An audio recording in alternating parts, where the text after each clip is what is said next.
Ag Bioscience, the #1 ag tech podcast globally, is now available on video. Hear from leaders and innovators across food, animal health, plant science, ag tech, and agriculture. Mondays at 6 a.m. on YouTube or wherever you get your podcasts. While you're there, subscribe and leave us a review. It's the Ag Bioscience Podcast with Agronovis Indiana.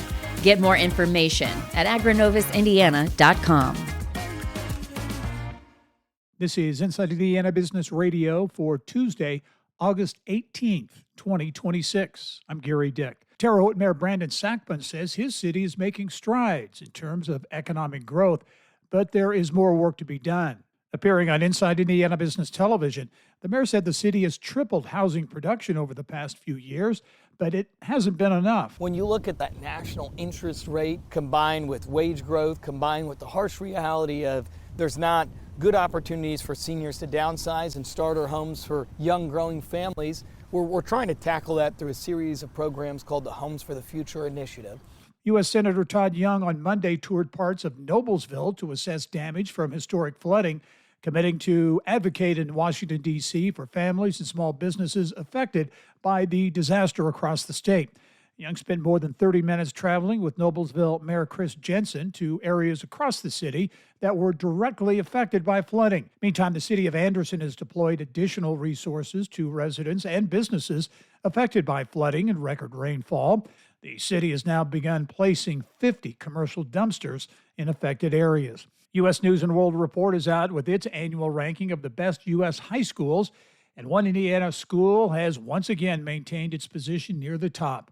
Nearly 18,000 schools across the country were ranked this year, and Signature School in Evansville held on to its #2 national ranking.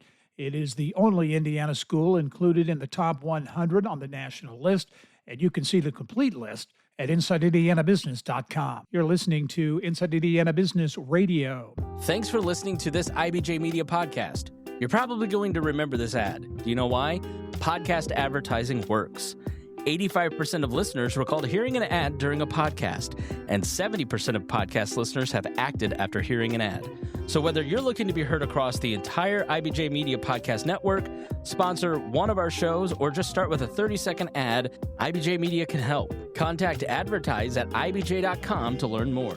A Porter County woman is suing NIPSCO, accusing the utility of failing to keep lines clear of brush or vegetation before a power failure last week that affected more than 300,000 people. Margaret Schragal says the failure that started after storms hit August 11th forced her to delay a surgery scheduled the same day to repair a fractured hip. That caused unnecessary pain and suffering, according to a complaint filed late Friday in Porter Superior Court against NIPSCO, or Northern Indiana Public Service Company. Her attorney, Kenneth J. Allen, is seeking class action status for the case. The Maryville-based company said on its website that severe weather caused unprecedented damage across its electric system. The company has experienced 338,000 total outages due to storm damage from last week. Schragal's complaint states that negligent vegetation management contributed to the widespread disruptions, and her attorney seeks to represent anyone who suffered personal injury because of that. The lawsuit notes that NIPSCO was obligated to manage the vegetation growing around power lines in part due to standards established by the Indiana Utility Regulatory Commission. The complaint states that the company ignored public requests for vegetation management and failed to identify and remove hazardous trees and keep vegetation a safe distance from distribution and transmission lines. A NIPSCO spokesperson told the Indiana Lawyer that the company is aware of the lawsuit, but its immediate focus is on restoring service as quickly and safely as possible.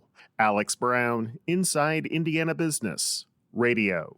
The Martin State Forest in Greene County, about 40 miles south of Bloomington, is a little bit larger now after the acquisition of 51 additional acres. The Indiana Department of Natural Resources says the addition features a mix of young forest and aged hardwoods and provides new space for public hunting and sustainable forest management. This is Gary Dick for Inside Indiana Business Radio on Demand.